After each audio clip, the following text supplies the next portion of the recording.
بسم اللہ الرحمن الرحیم۔ السلام علیکم ورحمۃ اللہ وبرکاتہ۔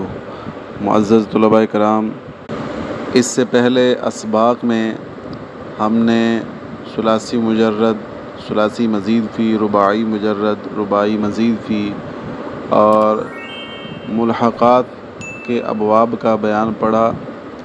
اس کے آخر میں انہی ابواب کے متعلق مصنف نے دو تنبیہات کی صورت میں بہت ہی مفید باتوں کا ذکر کیا ہے۔ تو آج کے سبق میں انشاءاللہ ہم ان کو سمجھنے کی کوشش کرتے ہیں۔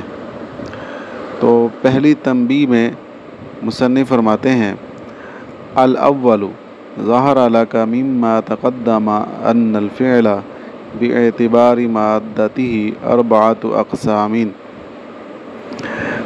فرماتے ہیں کہ جو تفصیل پیچھے گزر چکی اس سے آپ کو یہ بات واضح ہو گئی کہ فعل کی اپنے مادے کے اعتبار سے، اپنی اصل کے اعتبار سے چار اقسام ہیں: ثلاثی و رباعی و خماسی و سداسی۔ وہ چار اقسام کون کون سی ہیں؟ ثلاثی اور رباعی اور خماسی اور سداسی۔ ثلاثی معنی 3 حرفی، رباعی معنی 4 حرفی فعل اور خماسی معنی 5 حرفی فعل اور سداسی معنی 6 حرفی فعل۔ ہم نے آج تک تو یہی پڑھا تھا کہ افعال خماسی نہیں ہوتے، تو وہ حروف اصلیہ کے اعتبار سے ہیں کہ حروف اصلیہ کے اعتبار سے فعل خماسی نہیں ہوتا، یا تو ثلاثی ہوگا یا رباعی ہوگا۔ لیکن یہاں پر جو مصنف نے فرمایا کہ اپنی اصل کے اعتبار سے فعل کی 4 قسمیں ہیں: ثلاثی، رباعی، خماسی اور سداسی، تو اس میں زوائد کا بھی اعتبار کیا جائے گا کہ زوائد کو شامل کر کے پھر یہ فعل خماسی ہو سکتا ہے یا سداسی ہو سکتا ہے، ورنہ فعل خماسی یا سداسی نہیں ہو سکتا۔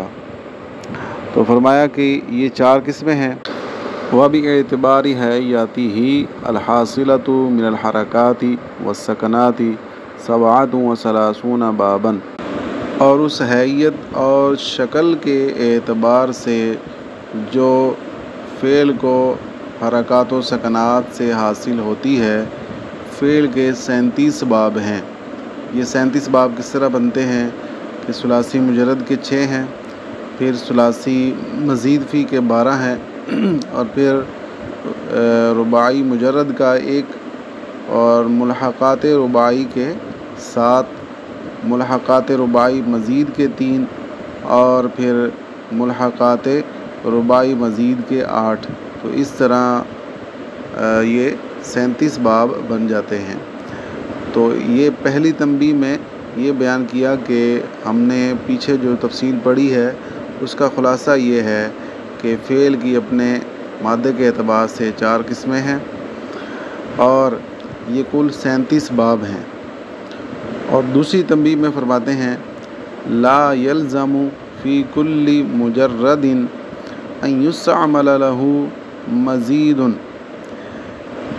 کہ ہر مجرد کے لیے یہ ضروری نہیں ہے کہ اس کا مزید فی بھی ہو۔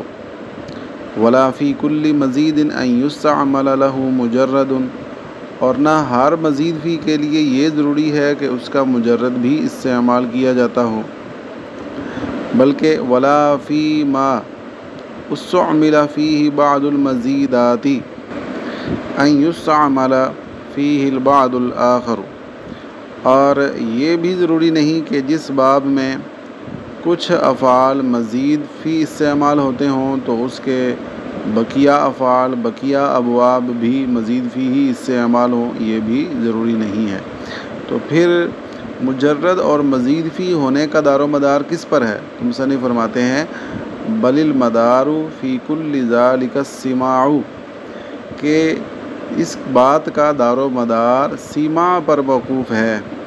مطلب کیا ہے کہ کون سا باب مجرد ہوگا، کون سا مزید فی ہوگا، اور کچھ ایسے افعال بھی ہیں کہ جن کے کچھ ابواب مجرد کچھ مزید فی استعمال ہوتے ہیں، تو اس بات کا دار و مدار کسی قاعدے قانون پر نہیں ہے، بلکہ اس کا دار و مدار سماع پر ہے، یعنی کہ ہم اہل عرب سے سننے کے محتاج ہیں کہ وہ اگر کسی باب کو مجرد استعمال کرتے ہیں تو ہم اس کے مجرد کو ہی استعمال کریں گے، اور اگر مزید فی استعمال کرتے ہیں تو ہم اس کو مزید فی استعمال کریں گے، البتہ اس کا کوئی قاعدہ نہیں ہے۔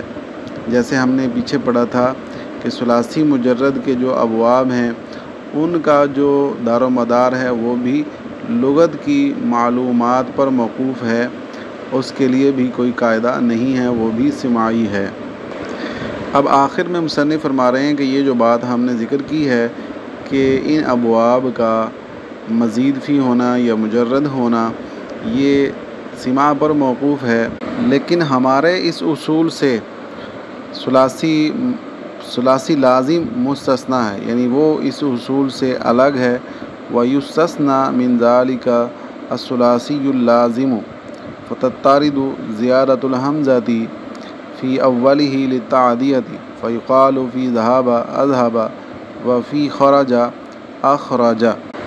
اور اس اصول سے ثلاثی لازم مستثنیٰ ہے، فَتَطَّرِدُ زِيَادَةُ الْحَمْزَةِ فِي أَوَّلِهِ لِلتَّعْدِيَةِ، تو اس کے شروع میں حمزہ زائدہ ہوتا ہے متعدی بنانے کے لیے، فَيُقَالُ پس کہا جائے گا، فی ذَهَبَ ذَهَبَ کی مثال میں اذهب، وفی خرج اور اخرج خرج کی مثال میں اخرج۔ اب دیکھیں یہاں پر انہوں نے بات یہ کی ہے کہ ابواب کے مجرد اور مزید فی کا دار و مدار یہ سماع پر ہے، لیکن اگر آپ ثلاثی لازم کو متعدی بنانا چاہتے ہیں تو اس کے لیے علماء صرف نے یہ قاعدہ بنایا ہے کہ اس کے شروع میں اگر آپ حمزہ لگا دیں گے، یعنی اس کو اگر آپ باب افعال میں لے جائیں گے تو وہ لازم سے متعدی بن جائے گا۔ حمزہ سے مراد باب افعال کا حمزہ ہے، جیسے ذہابہ تو اس کا معنی وہ گیا، لیکن اسی کو اگر آپ ثلاثی مزید فی میں لے جائیں گے باب افعال کے وزن پر اذہبہ بنا دیں گے تو معنی ہوگا وہ لے گیا۔ خرجہ کا معنی وہ نکلا، لیکن اسی کو آپ باب افعال کے وزن پر پڑھیں گے اخرجہ تو معنی ہوگا اس نے نکالا۔ تو عزیز طلباء اکرام، ان دو تنبیہات کی صورت میں مصنف نے گزشتہ ثلاثی مجرد مزید فی اور ملحقات کے متعلق ایک اہم اصول بیان کیا ہے۔ امید ہے آپ سمجھ گئے ہوں گے۔ اللہ کریم ہم سب کو علم نافع عطا فرمائے۔